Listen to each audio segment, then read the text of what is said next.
আপনি কেন হারলেন হয়তো আপনি অনেক কিছু জানেন না।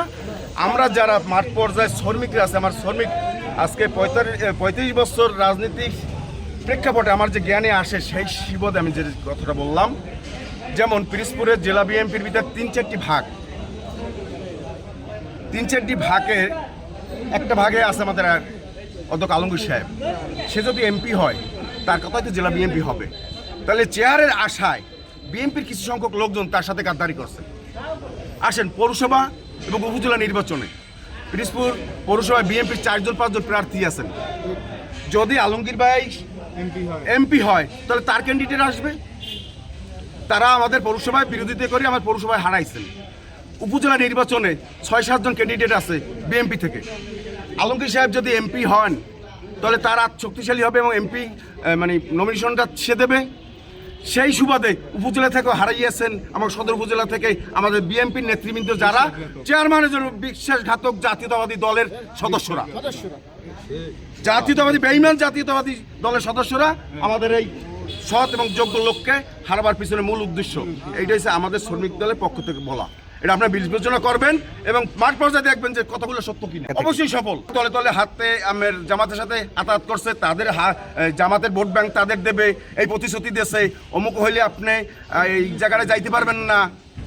এটাই তো সফলতা, এটাই তো তাদের ওই ইঞ্জিনিয়ারিং যেটা বলে, সেটি করে আমাদের প্রার্থীকে হারানো হয়েছে। আমি বিএনপির এই ছোট মানুষ, বিএনপির পিরোজপুরের জেলার নেতৃবৃন্দর অনেক জ্ঞানী ব্যক্তিরা আছেন। আমরা নিজেরা ঠেলাঠেলি করার পরে কয়টা সিট এবং কয়টা আসন এবং কয়টা পৌরসভা সব কিন্তু জামাতের হাতে চলে যাবে। আমরা চেয়ার নিয়ে আর টানাটানি করেন না, আমরা চেয়ার নিয়ে টানাটানি করেন। আমাদের বিএনপি থেকে একটা পথ চলে যাইতেছে।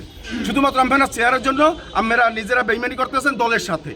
আমাদের দেশনায়ক তারেক রহমান বলেছেন সবাই আগে বাংলাদেশ। আমি জনগণের ভালো না বাসবেন, আমি নিজে ভালোবাসি, চেয়ার ভালোবাসার লাগে আমি দলের লোককে হারাইছেন। এগুলার করেন না, আমরা পিরোজপুর এগুলার চাই না। তাদের উদ্দেশ্যে এটাই বললাম যে আপনারা আর বেইমানি করেন না। আমাদের নিজেদের চেয়ার নিজেরা খুয়াচ্ছি, আমাদের নিজেদের সম্মান নিজেরা হারাচ্ছি। আমার ধাপ বাই ধাপে আসেন। আমি তৃণমূল পর্যায়ে লাভ দিয়েই আমি মাথা যাইতে চান। আমি আস্তে আস্তে খাটেন। 30 বছর 35 বছর 40 বছর একজনে কাজ করছে মাঠে, তাদের পজিশন দেন। আইসবাদে কাইলে আইসেন আর আমি বড় নেতা হবেন, গ্রুপিং সৃষ্টি করছেন। এগুলো দেখে বিরত থাকেন। আমাদের দেশ নায়ক তারেক রহমানের হাতকে শক্তিশালী করেন, সামনে উন্নয়নের দিকে সবাই ধাবিত হন এবং সবার কাছে মেসেজ পৌঁছাই দেন। দেশ নায়ক তারেক রহমান যে কার্যক্রম শুরু করেছে বাংলাদেশের এই ইতিহাসে প্রথম প্রধানমন্ত্রী, যেমন শহীদ রাষ্ট্রপতি জিয়াউর রহমানের উত্তরসূরি রক্ত গায়, তার যে চিন্তাধারা, দেশ নেত্রী বেগম খালেদা জিয়ার যে চিন্তাধারা, আর ডিজিটাল বাংলাদেশের তারেক জিয়ার যে চিন্তাধারা, 3 চিন্তাধারা নিয়ে একজন হয়তো আমরা আশা করি সামনে এশিয়া মহাদেশে বড় একজন নেতা হবে।